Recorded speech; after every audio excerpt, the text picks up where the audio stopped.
ಸರ್ಕಾರಿ ನ್ಯಾಯವಾದಿ ಕಿರಣ್ ಪಾಟೀಲ್ ಅವರಿಗೆ 3 ಜನ ಸೇರಿ ಕೊಲೆ ಮಾಡಲು ಯತ್ನಿಸಿದ ಕಿಡಿಗೇಡಿಗಳ ಮೇಲೆ ಪೊಲೀಸರು ಕ್ರಮ ಕೈಗೊಳ್ಳಬೇಕೆಂದು ಬೆಳಗಾವಿ ಬಾರ್ ಅಸೋಸಿಯೇಷನ್ ಸಂಘದ ಪದಾಧಿಕಾರಿಗಳು ಬುಧವಾರ ಪ್ರತಿಭಟನೆ ನಡೆಸಿ ಜಿಲ್ಲಾಧಿಕಾರಿಗೆ ಮನವಿ ಸಲ್ಲಿಸಿದರು.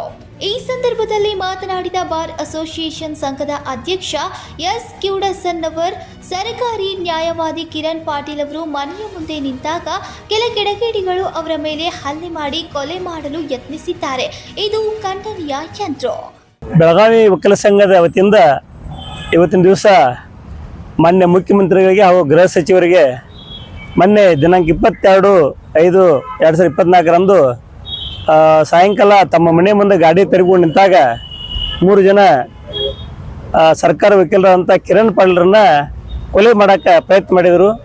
ಮತ್ತು ಇವ್ರದ್ದು ಏನೂ ತಪ್ಪಿಲ್ಲದಿದ್ರು ಕೂಡ ಅವ್ರು ಬಂದು ಅವ್ರನ್ನ ಬಡಿದು ಕಾಲ ಫ್ರ್ಯಾಕ್ಚರ್ ಮಾಡಿದ್ದಾರೆ, ಕುತ್ತಿಗೆ ಹಚ್ಚಕ್ಕೆ ಪ್ರಯತ್ನ ಮಾಡಿದ್ದಾರೆ. ಇಂಥ ಆರೋಪಿಗಳ ವಿರುದ್ಧ ಕಠಿಣವಾದಂಥ ಕ್ರಮಗಳನ್ನು ಪೊಲೀಸರು ಮತ್ತು ತೆಗೆದುಕೊಳ್ಬೇಕು, ಸ್ಟ್ರಾಂಗ್ ಆ್ಯಕ್ಷನ್ ತೊಗೋಬೇಕು ಅನ್ನುವಂಥ ಇದಕ್ಕೆ ಇವತ್ತು ಮನವಿ ಕೊಟ್ಟಿದ್ದೇವೆ. ಮತ್ತು ಮಾನ್ಯ ಮುಖ್ಯಮಂತ್ರಿಗಳಿಗೆ ಮತ್ತು ಗೃಹ ಸಚಿವರಿಗೆ ಒಂದು ವಿನಂತಿ ಅಂದರೆ, ಇಡೀ ರಾಜ್ಯಾದ್ಯಂತ ವಕೀಲರ ವಿರುದ್ಧ ಭಾಳಷ್ಟು ಅಸಾಲ್ಟ್ಗಳಾಗ್ತದವ. ವಕೀಲರು ಮಾಡುವ ಕಾರ್ಯ, ಸರ್ಕಾರ ವಕೀಲರಿರಲಿ, ನಾವು ಪ್ರೈವೇಟ್ ವಕೀಲರು ಇರಲಿ, ಇದು ನ್ಯಾಯಾಲಯದ ಒಂದು ಅಂಗಿದ್ದಂಗೆ.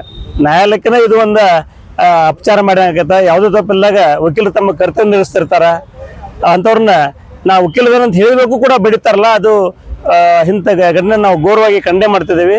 ಮತ್ತು ಅಡ್ವೊಕೇಟ್ ಪ್ರೊಟೆಕ್ಷನ್ ಆ್ಯಕ್ಟನ್ನು ಬೇಗನೆ ಅದನ್ನು ಇಂಪ್ಲಿಮೆಂಟ್ ಮಾಡಬೇಕು. ಈಗಾಗಲೇ ಕೇಂದ್ರ ಸರ್ಕಾರ ಪಾಸ್ ಮಾಡಿದರೆ ಅದನ್ನು ಇಂಪ್ಲಿಮೆಂಟ್ ಮಾಡ್ಬೇಕಂತೇಳಿ ಸರ್ಕಾರಕ್ಕೆ ಇವತ್ತಿನ ದಿವಸ ಬೆಳಗಾವಿ ವಕೀಲ ಸಂಘ ವತಿಯಿಂದ ಕೋರಿಕೆ ಮಾಡ್ತೇವೆ.